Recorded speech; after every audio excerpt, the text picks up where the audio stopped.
जय श्री कृष्णा भक्तजनों। आज आपका एक बार फिर से स्वागत है हमारे चैनल आध्यात्मिक एस्ट्रो में। आज के प्रसंग में आप श्रवण करेंगे श्री गर्ग संहिता में वृंदावन खंड के प्रथम अध्याय की कथा। आप सभी भक्तजन कथा को श्रद्धा पूर्वक श्रवण करिए। श्री वृंदावन खंड प्रथम अध्याय।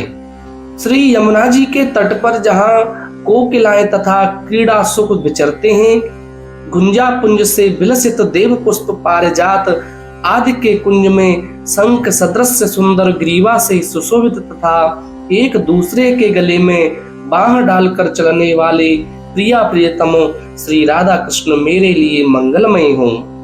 मैं अज्ञान रूपी रतौंधी से अंधा हो रहा था, जिन्होंने ज्ञान रूपी अंजन की सलाका से मेरी आंखें खोल दी हैं, उन श्री गुरु को नमस्कार है। श्री नारद जी कहते हैं, राजन, एक समय की बात है, ब्रज में विविध उपद्रव होते देख नंद राज ने अपने सहायक नंदों, उपनंदों, वृषभानुओं, वृषभानुवरों तथा अन्य बड़े बूढ़े गोपों को बुलाकर सभा में उनसे कहा।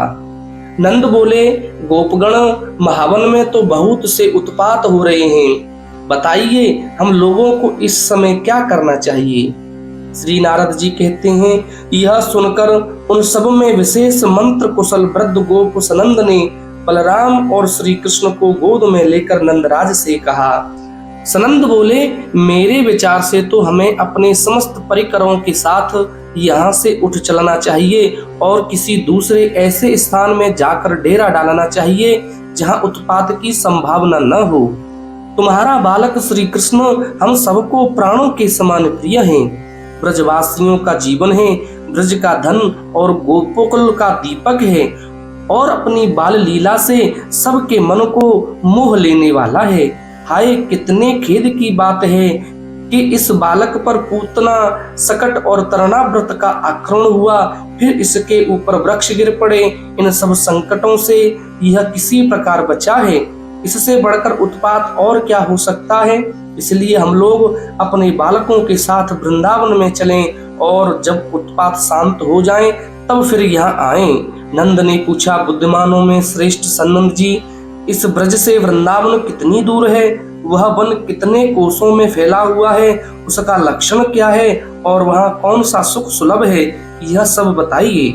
सनंद बोले, बहिषत से ईशान कोण, यदुपुर से दक्षिण और सोनपुर से पश्चिम की भूमि को माथुर मंडल कहते हैं। मथुरा मंडल के भीतर 20.5 योजन विस्तृत भूभाग को मनीषी पुरुषों ने दिव्य माथुर मंडल या ब्रज बताया है। एक बार मैं मथुरापुरी में वसुदेव जी के घर ठहरा हुआ था। वहीं श्री गर्गाचार्य जी के मुख से मैंने सुना था कि तीर्थराज प्रयाग ने भी इस दिव्य मथुरा मंडल की पूजा की है। यूं तो मथुरा मंडल में बहुत से वन हैं, किंतु उन सब से श्रेष्ठ वृंदावन नामक वन है, जो परिपूर्णतम भगवान के भी मन को हरण करने वाला लीला क्रीड़ा स्थल है। बैकुंठ से बढ़कर दूसरा कोई लोक न तो हुआ है और न आगे होगा। केवल एक वृंदावन ही ऐसा है जो बैकुंठ की अपेक्षा भी परात्पर परम उत्कृष्ट है, जहाँ गोवर्धन नाम से प्रसिद्ध गिरिराज विराजमान है, जहाँ कालिंदी के तट पर मंगल धाम पुलिन है, जहाँ बृहत्सानु बरसाना पर्वत है तथा जहाँ नंदीश्वर गिरि शोभा पाता है, जो 24 कोस के विस्तार में स्थित तथा विशाल काननों से आवृत है, जो पशुओं के लिए हितकर, गोप गोपी और गौओं के लिए सेवन करने योग्य तथा लता कुंजों से आवृत है।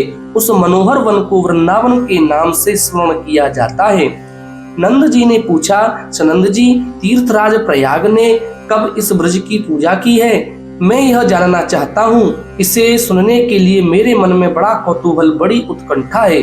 सनंद बोले, नंदराज, पूर्व कालों में नैमित्तिक प्रलय के अवसर पर एक महान दैत्य प्रकट हुआ, जो शंखासुर के नाम से प्रसिद्ध था। वह वेदद्रोही दैत्यराज समस्त देवताओं को जीतकर ब्रह्मलोक में गया और वहां सोते हुए ब्रह्मा के पास से वेदों की पोथी चुराकर समुद्र में जा घुसा। वेदों के जाते ही देवताओं का सारा बल चला गया। तब पूर्ण भगवान यज्ञेश्वर श्रीहरि ने मत्स्य रूप धारण करके नैमित्तिक प्रलय के सागर में उस शंखासुर के साथ युद्ध किया। महाबली दैत्य शंख ने श्रीहरि के ऊपर शूल चलाया। किंतु साक्षात श्री हरि ने अपने चक्र से उस शूल के सैकड़ों टुकड़े कर दिए। तब शंख ने अपने सिर से भगवान विष्णु के वक्ष स्थल में प्रहार किया, किंतु उसके उस प्रहार से परात्पर श्रीहरि विचलित नहीं हुए। उस समय मत्स्य रूपधारी श्रीहरि ने हाथ में गदा लेकर महाबली शंख रूपधारी उस दैत्य की पीठ पर आघात किया। गदा के प्रहार से वह इतना पीड़ित हुआ कि उसका चित्त कुछ व्याकुल हो गया, किंतु पुनः उठकर उसने सर्वेश्वर श्रीहरि को मुक्के से मारा। तब कमल नयन साक्षात भगवान विष्णु ने कुपित हो अपने चक्र से उसके सुदृढ़ मस्तक को सींग सहित काट डाला। ब्रजेश्वर इस प्रकार शंख को जीतकर देवताओं के साथ सर्वव्यापी श्री हरि ने प्रयाग में आकर वे चारों वेद ब्रह्मा जी को दे दिए। फिर संपूर्ण देवताओं के साथ उन्होंने विधिवत यज्ञ का अनुष्ठान किया और प्रयाग तीर्थ के अधिष्ठाता देवताओं को बुलाकर उसे तीर्थराज पद पर अभिषिक्त कर दिया। साक्षात अक्षयवट को तीर्थराज के लिए लीला छत्र सा बना दिया। मुनि कन्या गंगा तथा सूर्य सुता यमुना अपनी तरंग रूपी चामरों से उनकी सेवा करने लगी। उस समय जम्बू द्वीप के सारे तीर्थ भेंट लेकर बुद्धिमान तीर्थराज के पास आए और उनकी पूजा और वंदना करके वे तीर्थ अपने अपने स्थान को चले गए। नंद जब देवताओं के साथ श्री हरि भी चले गए, तब वहीं कलह प्रिय मुनीन्द्र नारद जी आ पहुंचे और सिंहासन पर देदीप्यमान तीर्थराज से बोले। श्री नारद जी ने कहा, महातपस्वी तीर्थराज, निश्चय ही तुम समस्त तीर्थों द्वारा विशेष रूप से पूजित हुए हो। तुम्हें सभी मुख्य मुख्य तीर्थों ने यहाँ आकर भेंट समर्पित की है, परंतु ब्रज के वृंदावन आदि तीर्थ यहाँ तुम्हारे सामने नहीं आए। तुम तीर्थों के राजाधिराज हो, ब्रज के प्रमादी तीर्थों ने यहाँ न आकर तुम्हारा तिरस्कार किया है। सनंद कहते हैं, यों कहकर साक्षात देवर्षि शिरोमणि नारद जी वहां से चले गए।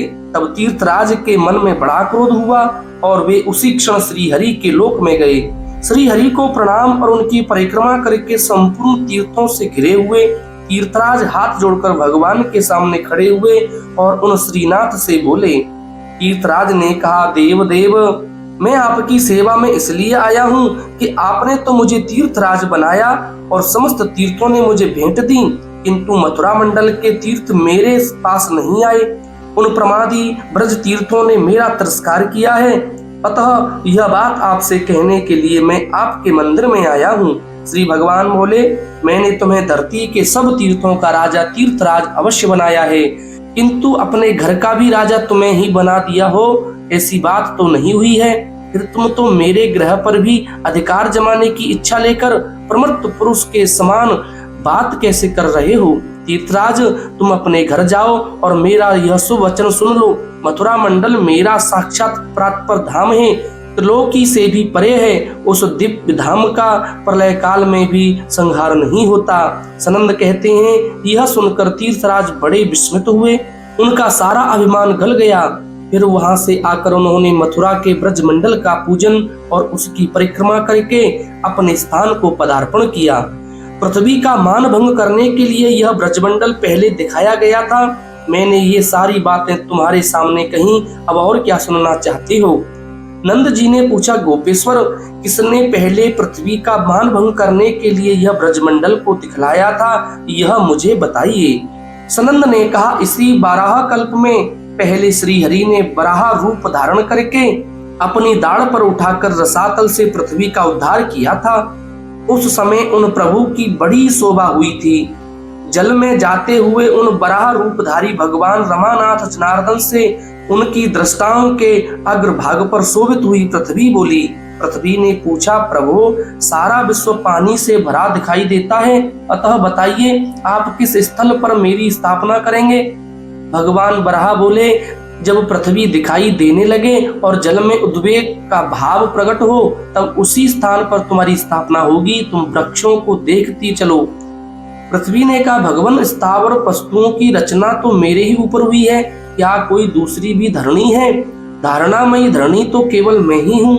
सनंद जी कहते हैं, यो कहती हुई पृथ्वी ने अपने सामने जल में मनोहर वृक्ष देखे।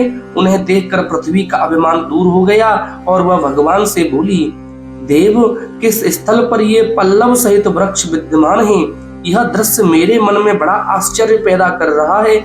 यज्ञपते प्रभु, इसका रहस्य बताइए।